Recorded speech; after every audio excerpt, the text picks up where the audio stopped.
우리가 살고 있는 이 세상은 끊임없이 화폐 발행량이 증가하는 법정화폐의 세상입니다. 쉽게 말해 과거 수량이 제한적이었던 금을 화폐로 사용했던 근본위제와 달리 각국 정부가 화폐 발행권을 갖고 마음만 먹으면 언제든 종이돈을 찍어낼 수 있는 현재의 환경에서는 정부에서 돈이 필요할 때마다 이런저런 이유들을 붙여서 화폐를 더 찍어내고 그렇게 시장에 풀린 돈은 화폐 가치의 하락을 만들어냅니다. 그리고 이건 각국 정부 입장에서는 너무나도 쉽고 편리하고 깔끔한 방법입니다. 왜냐면 국민들을 압박해서 세금을 더 걷거나 강제로 빼앗아가지 않아도 국민들의 돈을 야금야금 빼갈 수 있으니까요. 그리고 이런 환경에 젖어 있는 정치인과 국민들은 매년 화폐 가치가 조금씩 하락하며 생기는 인플레이션, 즉 물가 상승을 당연하게 받아들입니다. 그리고 완만한 물가 상승은 모든 재화의 가격을 조금씩 올려주고 이에 따라서 인건비, 즉 자신의 소득도 증가하기 때문에 경제에 도움이 된다고 생각하죠. 하지만 문제는 그 적당선이라는 게 과연 유지될 수 있겠냐는 겁니다. 정부가 마음만 먹으면 언제든 돈을 찍어낼 수 있는데 정말 꼭 필요할 때만, 정말 어쩔 수 없을 때만 찍어내고 절제할 거라고 믿고 국민들도 정부에서 돈줄 조여서 시중에 풀린 돈을 쫙 빨아들이면 설령 자신의 자산 가격은 떨어지더라도 미래 세대를 위해서 너무 많이 풀린 돈은 이참에 많이 회수하는 게 좋겠다라고 생각할 거냐는 겁니다. 아니죠. 자기 자산의 가치가 계속 떨어지고 자신의 표와 인기가 계속 떨어지는 행위를 이기적인 인간인 우리가 할 가능성은 거의 제로에 가깝지 않을까요? 자, 그럼 우리는 현재 우리가 살고 있는 이 자본주의의 가장 중요한 특징 중 하나를 알게 되었습니다. 화폐 발행량은 점점 증가한다. 그리고 시간이 지나면 지날수록 점점 더 많은 돈이 풀릴 수밖에 없다. 왜? 그동안 누적된 통화량 자체의 사이즈가 증가했으니까 추가로 발행하는 통화량 역시 전체 사이즈에 비례해서 늘어나야 정책적 효과가 있으니까요. 이건 마치 마약 환자가 처음엔 소량의 마약만으로도 만족하지만 시간이 지나면 지날수록 점점 더 강하고 많은 양의 약물이 있어야만 만족하게 되는 것과 비슷한 거죠. 자, 그럼 우리 같은 투자자들은 이런 상황에서 어떤 생각을 자연스럽게 하게 될까요? 특히 장기적 우상향 구조의 자산을 발견해서 오랫동안 투자하겠다는 생각을 하고 있는 장기 투자 마인드로 이 상황을 판단한다면 어떤 투자 전략을 생각할 수 있을지 한번 생각해 볼 만하지 않을까요? 그래서 저는 이러한 생각을 바탕으로 장기 투자의 방향과 전략을 수립했었습니다. 지금부터 그 내용들을 자세하게 설명드리겠습니다. 자, 일단 가장 먼저 드는 생각은 이거죠. 계속 돈을 찍어내면서 화폐 가치가 하락하는 현상이 시간이 지나면 지날수록 점점 심해진다는 걸 눈치챘으니까 시간이 지날수록 흔해지는 종이돈이 아니라 누구나 갖고 싶은데 개수가 한정된 희소한 자산, 즉 각국의 수도나 핵심 대도시의 입지가 뛰어난 매우 희소한 땅, 그 땅의 권리를 확보해야겠다는 생각을 수많은 사람들이 역사 속에서 해왔고 실제로 그들의 전략은 성공했죠. 예를 들어 서울 한강변 아파트, 뉴욕 센트럴파크 앞에 있는 고급 콘도와 같은 부동산은 마음대로 수량을 늘리거나 만들어낼 수가 없잖아요. 이렇게 희소하고 누구나 갖고 싶은 일자리와 편의시설, 교통, 교육, 자연환경을 갖춘 최고의 부동산의 가치는 절대 떨어지지 않습니다. 왜냐? 똑같은 조건을 만족하는 대체 가능한 대상이 없고 그 땅에 지을 수 있는 공급 자체도 제한되어 있으니까요. 그래서 저는 서울 부동산에 투자합니다. 그리고 가능하면 투자의 긴 여정을 등반이라고 할 때 산 중턱 정도 오른 시점이 되면 꼭 부의 베이스 캠프를 만든다는 생각으로 부동산을 확보하시라고 말씀드립니다. 그리고 한 번에 서울 부동산 같은 핵심 입지의 부동산을 확보할 수 없을 경우엔 일단 확보한 부동산을 보유하면서 계속 끊임없이 상급지로 이동하면서 자신이 소유한 부동산의 대체 불가능성을 최대한 높여가는 작업을 해야 된다고 말씀드립니다. 자, 시간이 지나면 지날수록 점점 더 큰 규모로 늘어나는 통화량으로부터 자신의 부를 지키고 늘리기 위한 두 번째 방법은 바로 세계 최고의 기업의 주식을 확보하는 겁니다. 여기서 중요한 건 서울 부동산과 마찬가지로 절대 대체할 수 없는 제품과 서비스를 제공하는 초일류 기업의 주식이어야 한다는 겁니다. 어설픈 회사의 주식은 아무것도 필요 없습니다. 전 세계에 대체 가능한 제품과 서비스가 널려있는 회사의 주식을 사는 건 화폐 가치가 하락하는 현재의 상황에서 언제든 다른 기업과의 경쟁에서 뒤처져 사라질지 모르는 기업의 지분을 엄청나게 풀린 유동성으로 올라있는 높은 가격에 사주는 것밖엔 아무런 의미가 없으니까요. 각국 정부는 서로 자국 기업의 경쟁력 강화를 위해 자국 산업 보호와 육성을 위해 앞으로도 계속 돈을 끊임없이 찍어낼 텐데 이런 상황에서 끝까지 살아남아 돈의 힘으로 올랐던 기업들의 몰락을 흡수하고 시장의 최우승자로 과시를 독식할 수 있을 세계 최고의 기업, 그 누구도 따라할 수 없고 넘볼 수 없는 제품과 서비스를 갖고 있는 기업의 주식만이 주식 투자에서 의미가 있는 겁니다. 그리고 부동산이야 세계 최고의 부동산은 절대적인 가격 자체가 넘사벽으로 높으니까 아예 매수 자체가 어려워서 차선을 찾는다지만 주식은 분할로 매수가 가능한데 왜 세계 최고의 주식을 안 사고 자꾸 엉뚱한 기업을 사는 건지 전 이해가 안 갑니다. 내가 대한민국이라는 작은 나라에서 태어났고 지리적 언어적 한계로 세계 최고의 회사에서 근무하며 최고의 봉급을 받는 기회를 못 가져갔다면 적어도 내 자본은 대한민국을 넘어 국경에 제한 없이 세계 최고의 기업에 투자해서 자본주의의 효과를 최대로 누릴 수 있게 해주는 게 상식적으로 가장 전략적인 판단이지 않을까요? 한국 사람이라고 한국 주식에 투자한다는 건 좀 논리가 맞지 않지 않습니까? 전 그래서 미국 주식에 투자하고 있고 그 중에서도 미래 전기에너지 기반의 자율주행카와 로봇, AI, 에너지 시장 전반을 선도할 테슬라를 좋게 보고 투자하고 있습니다. 그리고 제가 생각하는 이런 방식으로 미국 주식을 접근하신 많은 분들은 애플, 마이크로소프트, 구글, 아마존, 엔비디아 등과 같은 나스닥 혁신 기업들을 자신의 관점에서 분석하고 선별해서 투자하고 계실 겁니다. 만약 제대로 된 장기 투자를 진행하겠다는 분들이라면 이렇게 희소하고 대체 불가능한 제품과 서비스를 제공하는 세계 최고의 기업과 폭발적으로 확대되는 신성장 산업의 핵심 주도주에 장기간 지속적으로 자신의 현금을 옮기면서 그 회사의 지분을 확보하는 게 핵심지의 부동산이 아닌 금융자산을 확보할 때 꼭 고려해야 할 포인트라고 생각합니다. 그리고 마지막으로 아마 아직도 많은 분들이 거부감을 보이거나 이해하지 못하겠다고 하실지 모르지만 저는 앞에서 말씀드렸던 것처럼 우리가 희소한 부동산과 주식에 투자해서 끊임없이 하락하는 화폐 가치를 방어하자고 하는 이 논리를 완벽히 커버하기 위해서는 꼭 비트코인이 필요하다고 생각합니다. 물론 비트코인은 부동산이나 주식보다 우리에게 생소한 개념이고 눈에 보이거나 광고에 나오는 대상이 아니라서 순전히 자신의 관심으로만 스스로 공부해서 알아갈 수밖에 없다는 특징을 갖고 있습니다. 그래서 더더욱 비트코인을 정확히 이해하기 어렵고 그렇다 보니까 언론에서 하는 이야기와 유명 인사가 하는 몇몇 이야기로만 비트코인을 판단하고 선입견이 생기게 되는 경우가 많죠. 하지만 우리가 이 시점에서 정확히 알고 가야 하는 매우 중요한 것은 대한민국에 살고 있는 우리가 느끼는 비트코인이랑 미국에서, 유럽에서, 아르헨티나에서, 터키에서 느끼는 비트코인에 대한 체감이 전혀 다르다는 겁니다. 현재 경기가 좋지 않거나 후진국인 나라의 얘기들은 다 빼고 전 세계 자산시장의 흐름을 주도하고 있는 미국에서 현재 비트코인을 어떻게 생각하고 있는지 여러분들은 정확히 알고 계십니까? 아마 지금부터 제가 말씀드리는 내용을 모르시는 분들도 많을 겁니다. 잘 들어보세요. 미국 대통령 선거가 있습니다. 근데 왜 대통령 선거에 나오는 공화당과 민주당 후보들이 비트코인 관련 공약을 서로 얘기하고 있을까요? 이게 우리나라 대선이라면 그 공약을 바라보는 사람들이 어떤 생각을 할까요? 국민들이 엄청 황당해하겠죠? 그런데 미국 대선에서 서로 비트코인 관련 공약을 발표하고 있다는 건 그럼 무슨 의미가 있겠습니까? 양당 대권 후보들이 자신의 소중한 시간을 들여서 공약을 만들고 계속 언급할 정도로 비트코인이 표가 된다. 즉 비트코이너들의 숫자가 표로 연결될 만한 의미 있는 숫자의 이익 집단이 됐다는 의미겠죠. 그럼 이런 현상은 이번 대선에서만 그럴까요? 주지사 선거는요? 상하의원 선거는요? 다 영향이 있을 거 아니에요? 그만큼 미국은 비트코인 역시 우리보다 훨씬 앞서 있습니다. 절대 대한민국 내에서의 시각으로 비트코인을 바라보면 안 됩니다. 그리고 월가는 또 어떻습니까? 세계 최대 자산운용사인 블랙록의 레리 핑크 회장까지 앞장서서 비트코인을 홍보하면서 비트코인 현물 ETF를 판매하려고 혈안이 되어 있죠? 이게 무슨 의미겠어요? 비트코인에 대해서 잘 모르겠다고 하더라도 일단 가치 판단하지 마시고 이 현상을 보시면 이게 무슨 의미겠냐고요. 비트코인이 금융상품으로 돈이 된다, 수요가 있다라는 상업적 판단이 이미 월가엔 서 있다라는 거잖아요. 그러니까 종합해보면 현재 우리나라 안에서는 전혀 그런 분위기가 아니지만 적어도 미국 내에서는 비트코인이 정치인들에게 표에도 영향을 주고 월가의 자본가들의 돈에도 영향을 줄 정도로 성장했다는 겁니다. 그런데도 이걸 내가 비트코인은 사기다 라고 한다고 미국 대선 후보들이 공약을 철회하고 월가에서 ETF 상품을 안 만들겠냐는 겁니다. 아니겠죠. 그죠? 그럼 이럴 때 현명한 투자자라면 자신이 모르는 무언가가 있다고 생각하고 진지하게 각 잡고 제대로 공부해보고 비트코인에 대한 가치 판단은 그 이후에 진행하는 게 어떻겠냐고 말씀드려보는 겁니다. 왜냐? 비트코인이야말로 앞에서 언급했던 핵심 지역의 부동산, 세계 최고 기업의 주식처럼 희소하고 대체 불가능한 가치물이기 때문입니다. 오히려 이 특성들을 가장 정확히 갖고 있는 게 비트코인이라고 할 수 있을 정도예요.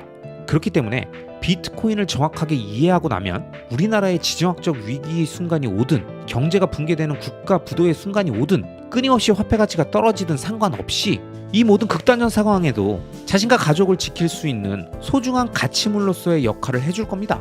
만약 이 영상을 보시고 비트코인에 대해서 궁금증이 생기셨다면 제 채널의 재생 목록에 있는 비트코인 관련 영상들과 비트코인 관련 핵심 영상들을 통합한 지금 보시는 이 영상을 위에 카드로 띄워놨으니까요. 한번 살펴보시기 바랍니다. 자, 여러분, 이번 영상은 현재 우리가 살고 있는 이 세상이 어떻게 돌아가고 있고 그래서 어떤 생각으로 투자를 해야 하는지에 대한 제 생각을 부동산, 미국 주식, 비트코인을 통해 쭉 설명드렸습니다. 물론 투자의 정답은 없습니다. 똑같은 현상을 보고도 다른 해석을 할 수도 있고 전혀 반대되는 판단과 결론을 내릴 수도 있죠. 그러니까 이번 영상은 리스펙이란 사람은 이런 생각을 하고 있구나 정도로만 들어주시고요. 본인의 투자와 판단에 도움이 되는 부분이 있으셨다면 그 부분만 잘 취해서 투자에 활용하시기 바랍니다. 아시겠죠?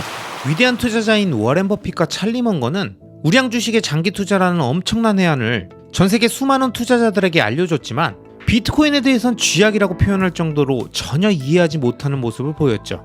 이에 대해 마이클 세일러는 할아버지한테 가서 최신 테크 정보를 물어보는 멍청한 행동을 하지 말라며 버핏과 먼거의 비트코인에 대한 판단을 평가절하했죠. 사실 이처럼 시대에 따라 자신의 삶에서 어떤 세상을 경험했느냐에 따라 우리는 자신의 인생관은 물론이고 투자의 철학과 가치관이 모두 정해지는 것이죠. 그렇기 때문에 사람의 생각은 언제나 때가 되면 바뀌고 번복되기도 합니다. 테크주엔 절대 투자하지 않는다고 말했던 워렌 버핏이 2016년부터 애플에 투자해서 현재는 자신의 포폴의 절반을 담고 있는 상황이나 2013년에 비트코인에 대해서 끝장날 날이 얼마 남지 않았다고 말하면서 온라인 도박과 같은 운명으로 가는 건 시간 문제라며 비트코인을 강하게 비난했던 마이클 세일러가 지금은 대표적인 비트맥시로 변모한 건 무엇을 의미할까요? 비트코인에 부정적이었던 하워드 막스가 코로나 팬데믹 기간 동안 아들과 함께 집에서 오랜 시간을 함께 보내면서 이야기하고 토론하면서 비트코인에 대해서 조금씩 이해하기 시작했다고 말한 건 과연 어떤 의미가 있을까요? 이와 관련해 제가 좋아하는 모건 하우절의 돈의 심리학의 30만 부 판매 기념 스페셜 에디션에는 보너스 스토리로 세상은 바뀌고 투자자는 진화한다라는 내용이 나옵니다. 물론 이 책에는 제가 앞서 언급한 버핏과 마이클 셰일러, 하워드 막스의 내용이 나오지 않지만 변화하는 세상에 적응하며 투자에 대한 생각 역시 진화해야 한다는 내용을 간결하면서도 핵심적으로 잘 정리해놨습니다.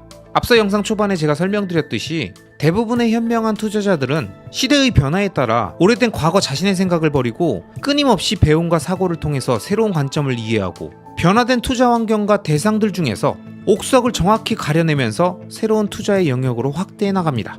이런 과정에서 테크주를 부정했던 워렌 버핏이나 비트코인의 가치를 알아보지 못했던 마이클 세일러처럼 한때 이해하지 못했던 자산들에 대해서도 고집과 편견에 휩싸여서 변화하는 세상을 전혀 인식하지 못하는 것이 아니라 세상의 흐름에 따라 자신의 생각을 바꾸고 투자로 연결하는 과정을 통해 진화해 나가는 투자의 현인들의 모습처럼 우리들도 계속 진화해 나가야 되는 거죠.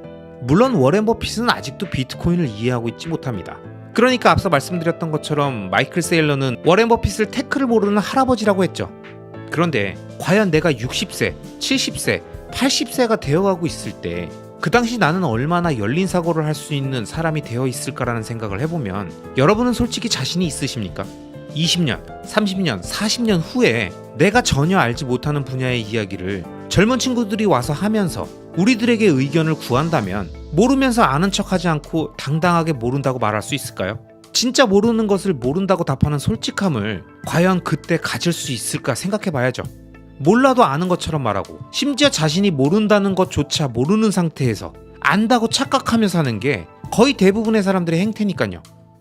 그럼 우리가 빠르게 바뀌는 세상에 적응하고 진화해가는 더 좋은 투자자가 되기 위해선 어떤 마인드를 갖고 있어야 할까요? 모건 하우절은 이번 보너스 스토리를 통해서 이에 대한 자신의 생각을 몇 가지 설명해 주는데요. 그 중에 하나가 바로 예상은 많이 하고 전망은 줄여야 한다입니다.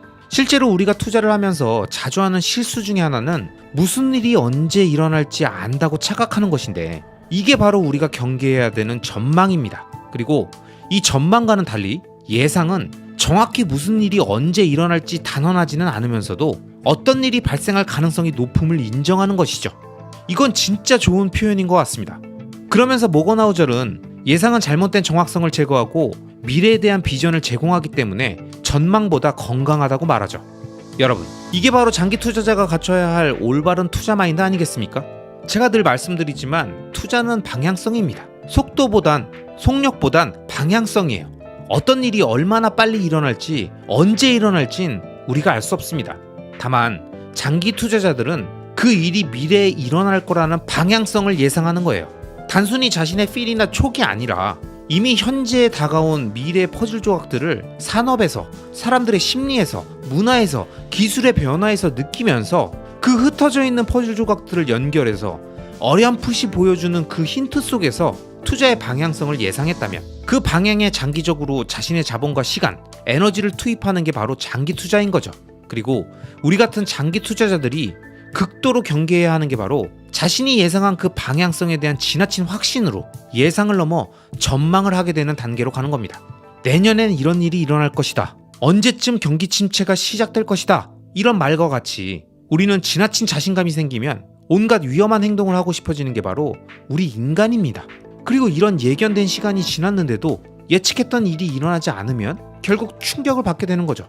그럼 이런 예측이나 전망이 아닌 쓸모있는 예상은 무엇일까요? 이 책에서는 만약 10년에 한두 번은 시장이 붕괴되는 일이 생길 것이다 라는 예상을 과거 데이터와 금융 역사 속에서 확인한 사람이 있다면 언제 어디서 어떻게 어떤 일이 일어날지를 예측하는 게 아니라 실제로 그런 시장의 붕괴가 생겼을 때를 대비해서 다양한 시나리오들을 미리 예상해 놨다가 실제로 그 일이 일어나게 됐을 때 당황해서 부랴부랴 행동하다가 실수하게 되는 상황을 방지하는 거라고 말합니다. 그러니까 10년에 한두 번은 시장에 붕괴가 생긴다는 거를 데이터와 금융 역사 속에서 확인했다고 그 기간을 계산해서 언제쯤 어떤 형태로 나타날 거라고 예측하고 전망하면서 그 시기를 노려서 무언가 행위를 하는 것이 아니라 그리고 그것에 확신이 찬 상태에서 위험한 배팅을 하는 게 아니라 실제로 일어날 수 있는 다양한 시나리오들에 대해서 미리 예상해 놨다가 그리고 그 예상에 기반한 대책을 마련해 놨다가 실제로 그런 일이 생겼을 때 마치 매뉴얼대로 움직이는 사람처럼 당황하지 않고 순차적으로 진행할 수 있게 도와주는 것이 바로 쓸모있는 예상이라는 거죠. 결국 이런 쓸모있는 예상을 넘어 과도한 전망과 예측으로 넘어가는 것은 아무리 그럴듯해 보이고 가능성이 높아 보이고 당연히 그런 일이 일어날 거라고 생각되더라도 절대 그 단계까지 넘어가서는 안 됩니다. 현명한 투자자라면 예상의 단계에서 멈춰야 돼요. 왜냐? 역사를 보면 세상은 끊임없이 성장하기도 했지만 늘 뜻밖의 고통을 안겨주기도 했기 때문입니다. 그래서 투자는 늘 바뀌는 그 세상에 대비하는 것이다라고 모고나우절은 설명합니다.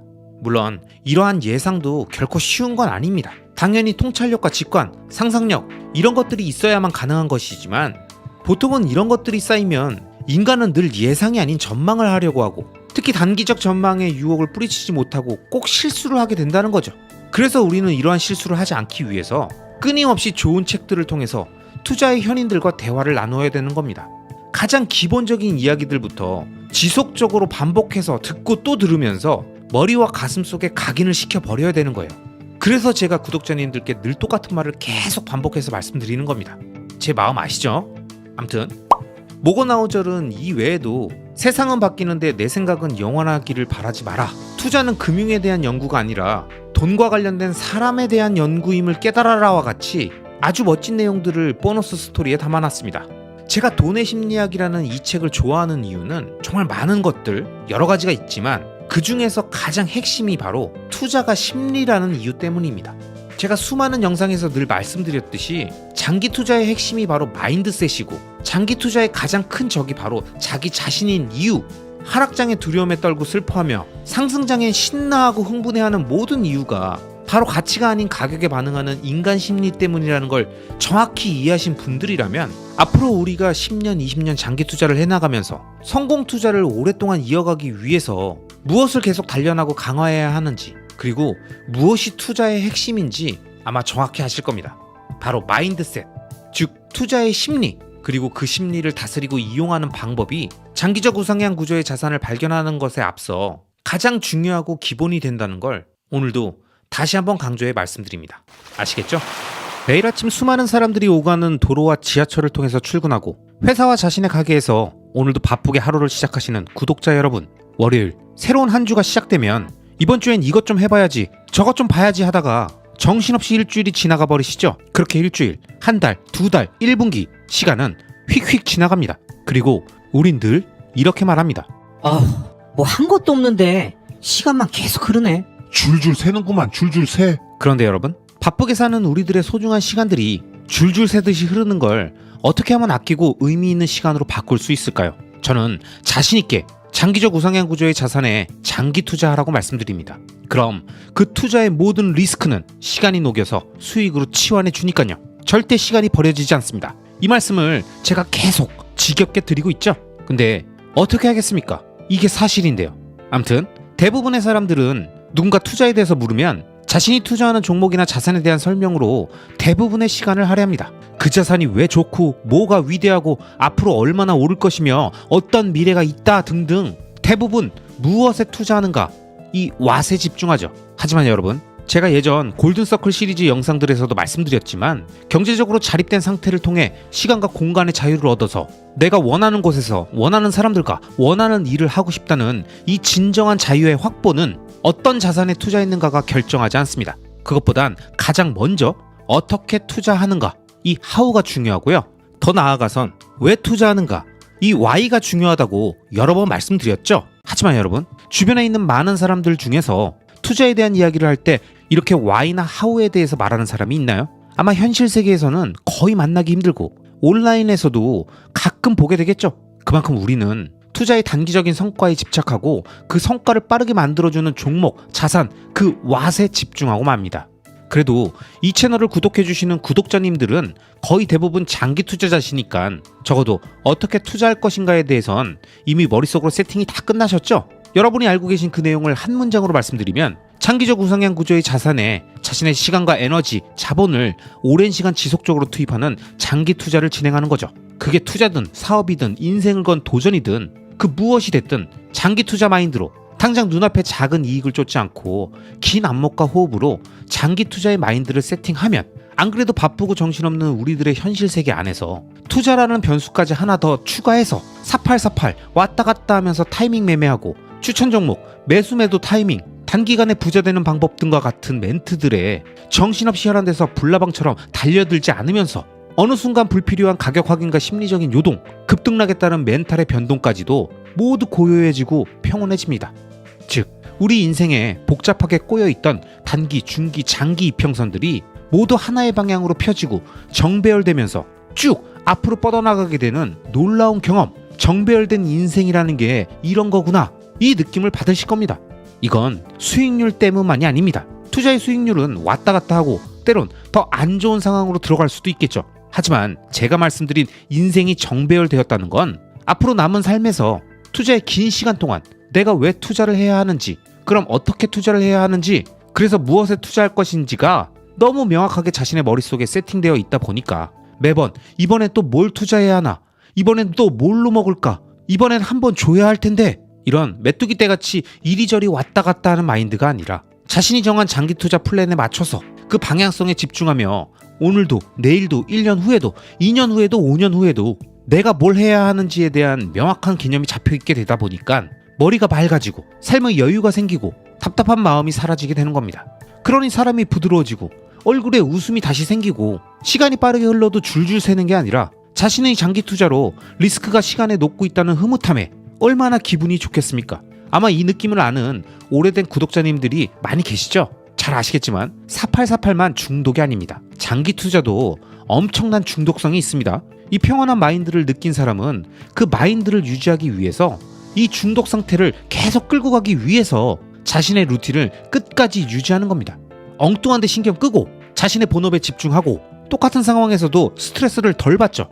왜? 자신의 인생이 미래로 갈수록 점점 좋아질 거라는 확신이 있고 그 확신의 한 축을 장기적 우상향 구조의 자산들이 든든하게 지켜주고 있으니까요. 그러니 일의 능률도 오르고 자신이 하고 싶은 일을 더 찾게 되고 장기 투자는 시간이 필요한 작업이라 오랫동안 건강을 유지해야 되니까 알아서 운동도 하고 스트레스 관리도 하면서 체력도 키우는 거죠. 결국 장기적 우상향 구조의 자산에 자신의 시간과 자본, 에너지를 지속적으로 투자한 사람만이 이 인생의 정배열 과정으로 들어가서 마인드셋의 완성, 진정한 장기 투자, 본업의 능률 확대, 새로운 도전의 성공 등 순차적으로 모든 문제들이 술술 풀리게 되는 겁니다.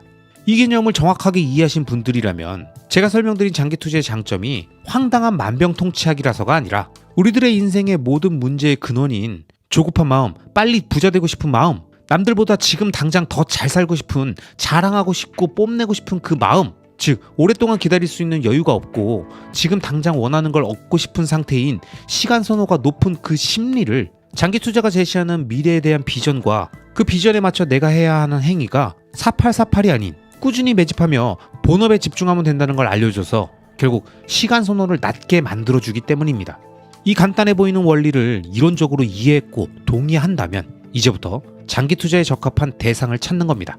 투자를 얘기하더라도 이때부터 어떤 자산인가에 대한 이야기가 이제야 나오는 겁니다. 그리고 그 자산들은 무조건 장기 투자가 가능한 속성들을 갖고 있어야 하고 그 자산을 소유함으로써 자신의 시간 선호를 낮게 유지하는 데 도움이 되어야 하는 거죠. 그럼 그런 자산들은 어떤 특징을 갖고 있을까요? 우선 장기적 우상향 구조를 갖고 있어야 하고 그 자산이 제시하는 미래 비전과 추구하는 가치관이 매력적이어야 하고 원대해야 합니다. 그래야 오랜 기간 동안 흔들림 없이 그 방향성을 유지할 수 있기 때문이죠. 그렇다 보니 자연스레 강력한 팬덤과 커뮤니티가 구축되어 있을 거고 시간이 지날수록 그 자산의 가치를 알아보는 사람들의 수가 점점 늘어나겠죠.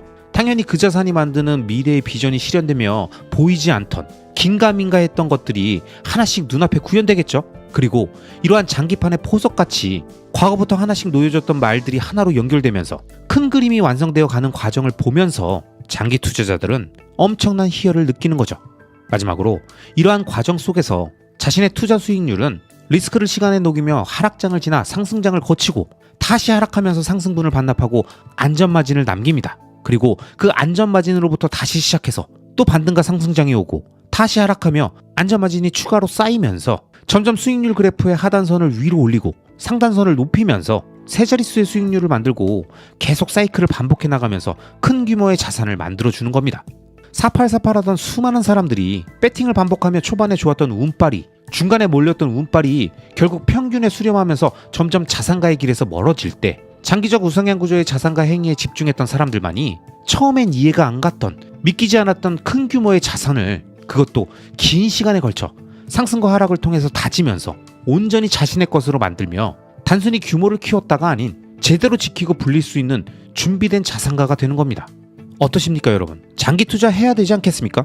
장기 투자가 만들 미래가 머릿속에 선명하게 그려지시죠? 내가 지금 무엇을 해야 되고 뭘 하지 말아야 하는지 내 인생의 5개년 계획, 10개년 계획, 2030년 프로젝트, 2040년 프로젝트를 진행한다면 그 위대한 플랜에 왜 장기 투자가 포함되어야 하는지를 정확히 이해하셨을 겁니다. 여러분, 저는 능력이 부족해서 단기간에 부자가 되는 방법을 알지 못합니다. 마켓 타이밍과 금리의 변화를, 경기를 예측할 줄 모릅니다. 차트 안에서 단기적인 움직임을 예측하고 떨어질 것 같다면서 팔고 당분간 안 사고 오를 것 같다면서 고배율로 레버리지를 일으켜서 수익률을 극대화할 줄 모릅니다. 무식해서 모두가 안 좋다고 말하고 망해간다고 지금 당장 팔라고 말하는 그 자산들을 계속 들고 가고 오히려 더 모으기만 합니다. 하지만 여러분, 저도 한때는 2008년부터 약 10년간 적지 않은 시간 동안 이 모든 것들을 해봤고 수익도 내봤고 알 만큼 다 알고 있었습니다만 지금은 그 멍청하고 단순하고 무식하고 능력이 부족하고 노력을 안 하는 것 같은 그런 장기 투자를 계속 하고 있는 거죠. 왜? 지속 가능성, 투자의 지속 가능성, 그리고 장기적 우상향, 지속적인 시장 평균 이상의 수익률, 인플레이션을 이길 수 있는 투자, 마지막으로 생존, 끝까지 시장에 살아남아 나와 내 가족의 소중한 자산들을 지키고 꿈을 이루기 위해선 지금까지 제가 말씀드린 현재 제가 하고 있는 장기 투자가 매일 아침 출근하고 일터로 가서 열심히 일하는 직장인과 자영업자들에게 가장 확실한 성공 투자의 방법이라고 결론 냈기 때문입니다. 그리고 이 모든 과정의 내용들을 영상으로 만들어 많은 분들과 함께 하면서 짧게는 2030년 이때까지 함께 장기 투자해보자고 구독자 여러분들께 계속 말씀드리고 있는 겁니다. 제가 이렇게 말씀드리면 누군가 저에게 물어보십니다. 그렇게 좋으면 그냥 네 혼자 해. 응? 유튜브로 떠들면서 사람들 선동시키지 말고. 돈 되는 걸 누가 공짜로 알려주냐? 다 지한테 남는 게 있으니까 그러는 거지. 조회수 빨려고 애쓴다 했어. 하지만 여러분, 구독자 여러분들은 다 아시겠지만 제가 투자하는 비트코인, 테슬라, 서울부동산이 제가 펌핑하며 움직이고 영향받는 그런 자산들인가요? 아니죠. 그런 얘기를 논할 잡코인, 잡주, 나대지가 아니잖아요. 제가 영상을 만드는 목적은 딱 3가지입니다. 첫째, 본업 외에도 내 시간을 쪼개서 열심히 일해서 추가 수익을 만들고 그걸로 조금이라도 더 자산들을 모아가고 싶다. 둘째, 이왕 돈을 벌어야 한다면 내가 좋아하는 분야에 도전해서 장기 투자처럼 리스크를 시간에 녹이며 큰 규모의 컨텐츠 자산들을 만들어보자. 셋째, 투자는 원래 외롭다. 이 외로운 투자를 오랫동안 하려면 마음 맞고 의지할 수 있는 동료들이 필요하다. 그러니 이들을 모을 수 있는 채널을 만들자. 이 세 가지 목적으로 계속 제가 생각하는 투자와 관련된 영상들을 만들고 있는 겁니다. 그리고 투자 동료들과 관련해서 제가 이전에 영상에서 언급드렸던 보드 셰퍼의 멘탈의 연금술에 나왔던 내용을 다시 한번 말씀드리겠습니다. 주옥 같은 내용들이니까요. 한번 자세히 들어봐 주세요. 인내란 원하지 않는 것, 하기 싫은 것을 억지로 견디는 게 아니다. 그걸 오랜 시간 동안 억지로 견딜 수 있는 사람은 없다. 인내란 원하는 것, 하고 싶은 열망이 올바른 기회를 얻을 때까지 기다리는 것이다. 강력한 인내심을 구성하는 또 다른 중요한 요소는 같은 뜻을 가진 사람들과의 협력과 연대다. 거친 파도를 꿋꿋이 견뎌내는 바위처럼 강한 책임감을 지닌 사람들과 함께하는 것이 중요하다. 나는 이러한 사람들을 독수리라고 칭한다. 그들에게는 포기라는 선택지가 존재하지 않는다. 독수리들은 누군가 그들이 현재 걷고 있는 길보다 훨씬 쉽고 빠르고 편리한 길이 있다고 속삭여도 전혀 귀를 기울이지 않는다. 그들은 한눈을 파는 일이 없다. 그들이 옆을 돌아보는 유일한 경우는 서로를 격려할 때뿐이다. 여러분, 이 책에 나온 내용처럼 저는 독수리가 되고 싶고 많은 독수리 동료들과 함께 비행하면서 절대로 한눈 팔지 않고 앞만 보면서 서로를 위로할 때만 옆을 돌아보고 언제든 장기 투자 마인드셋을 장착하고 우리들과 함께 비행할 수많은 신규 독수리들을 만날 준비를 하며 계속 영상 제작과 투자를 진행하겠습니다. 아시겠죠? 그럼 오늘도 끝까지 시청해주신 모든 구독자님들을 리스펙합니다.